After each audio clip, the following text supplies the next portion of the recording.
What's up, guys? For today's video, demonstrate how to persist login once the keep me login button is checked. So when a user is trying to log in for the first time, if the button is checked, it will save the user login information to the game instance for later reference. And then for every time the user is trying to log in, it will check whether or not there is a user information stored in the game instance already. Like right here, it checks both the username and the refresh token are not empty. Then they will basically try to automatically log in with those kind of information. So you will need the username, refresh token, and the secret client secret, client ID to perform a secret hash function, and you will use that result to make up a mapping as a parameter to do an initiate authentication request. By doing that authentication request, you will get a result back, and you will use the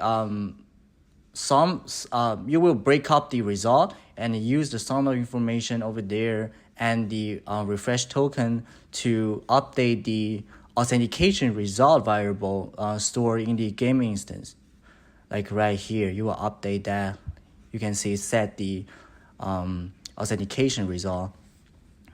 Also, besides in the UI, we will also need to implement the refresh authentication function inside the game instance BP. Basically the same as what we went through, you can see right here. Basically the same, but we are doing this because the access token, ID token, and AWS credentials will only be valid for 1 hour. So this function will allow user to retrieve those information based on the time interval. You can get those code by downloading the example project that we provide to you. So you can copy or follow along. So once we logged in, we will need to get credentials like right here and generate the client objects for other AWS services as just shown in the BP. And for now, let's see where we use the refresh authentication function. So in the game state, like right here, which is a client side, we will first make sure that it is not dedicated server and the game instance is valid. We will call refresh authentication function in an event tick. So for now, if you have your own game state, so either you will need to implement those functions on your own, or you can just set as the child of that example game state. So in the event tick, you can see you need to call the refresh authentication in an event tick to making sure that it gets the what you would need for in a specific time interval. Let's say like 1500, you will like get those information in 1500. So let's see how to set up for the AWS side. In order to upload our project to the AWS, we will need to compile our project as Linux server executable. We will show you both in Mac and Windows. For Mac, you will need to go to the project folder and type those commands in the terminal, like bash /initiate build linux.sh, and we will just wait till it finished.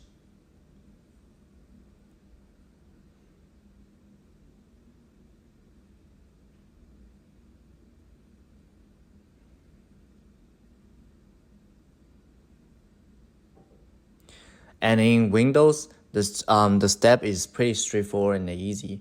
So you just go to the editor and go to platforms, Linux, ARM 64, pick development and the server and package the project. And that's it. Yeah, it's compile. And very important, once you compile, you package your server, instead of zip the entire server, you will need to compress the content of the server, like like showing the video. That's very important. If you like not doing that, you will probably get some error, something like cannot find the path to the server file. So basically just follow what the video did, like right here. Just compress the content of the folder instead of entire folder.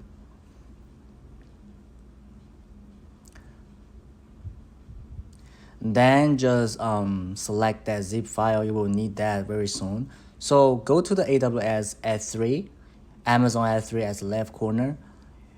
You just click the create a new bucket and add tags if you wish, but you can just leave it empty. But making sure that you will need to enable the bucket versioning right here, because for every time that you upload your file, if it is the same name, it will just like you will need the version ID for updating the CloudFormation stack. So just drag and drop as follow as the video. You drop right there and wait.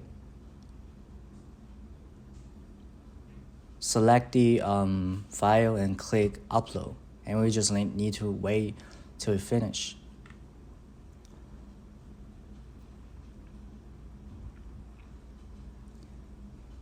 And then once it's finished, here's the version ID you will need for create or updating the CloudFormation stack. So go to the search for CloudFormation as shown in the left corner, and click for. We will provide you a template for AWS like CloudFormation template. You would just click create stack and upload the template that we provide to you. You just upload that one.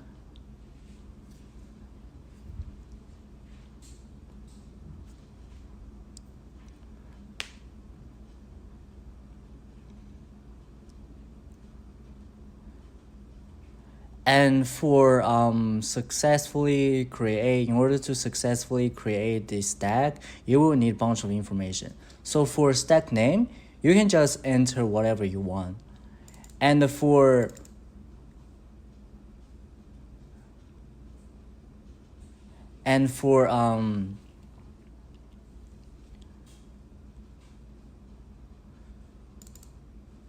the build bucket, you will just follow what the video did.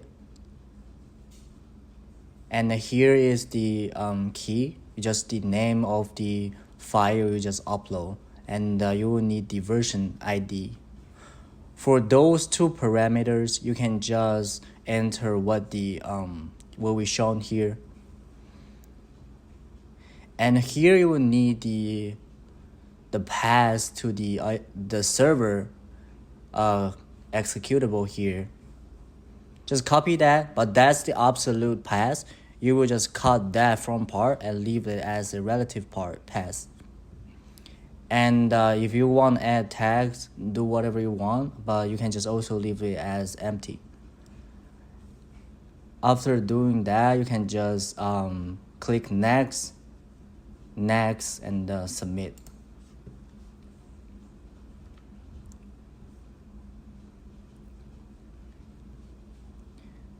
It may take some time, but as it complete,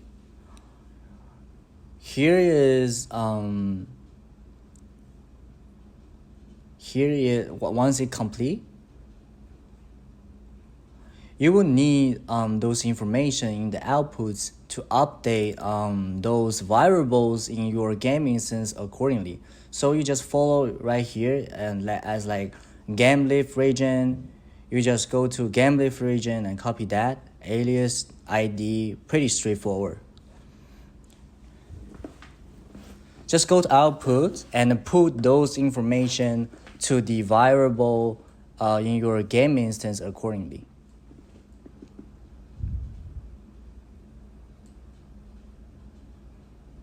Client ID. So for every time you update or create a stack, making sure to also update those variables accordingly, or the game lift may not work.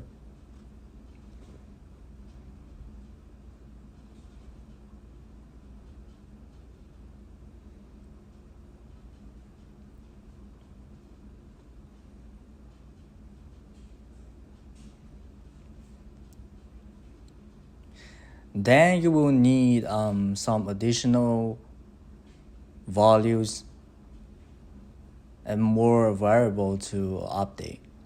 Let's say that you will need go to the user pool right here and the integration and click the client secret right here. That will be used for making perform the secret hash function.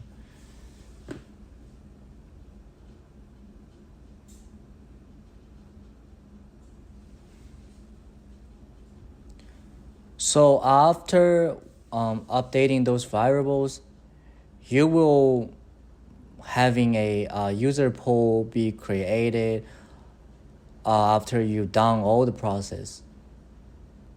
That's what you got by uploading the template that we provided to you.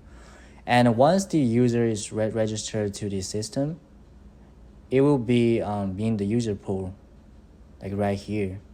You can see those users right here.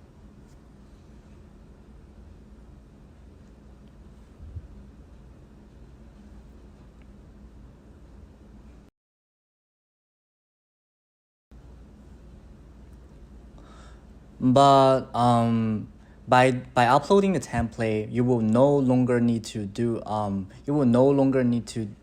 need to generate any IAM user as we did before, because we won't need to use the access key ID and secret key that we used before. So we won't need those information in this project. And after doing all the process are done, here's the final result. Once the game is started, if you don't have an account yet, feel free to sign up, making sure that keep me login button is checked. So enter username and password as you wish. And also a email address. It has to be a valid email address because AWS will send you a verification code. Click sign up, and you just get the verification code sent to your email and put it right there.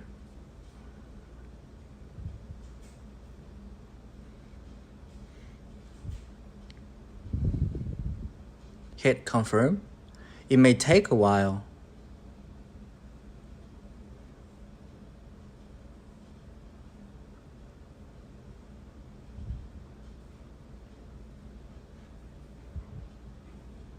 So once it's done, you will be connected to the map that you just uploaded to the server. But once you are trying to log in again, once you're trying to log in for the first time already, your information will be stored in the folder called save games, right there. So the user won't need to be, you can see right here, they won't need to enter the information again and click login again. It will just automatically trying to log in itself. And here you go. So thank you guys for watching.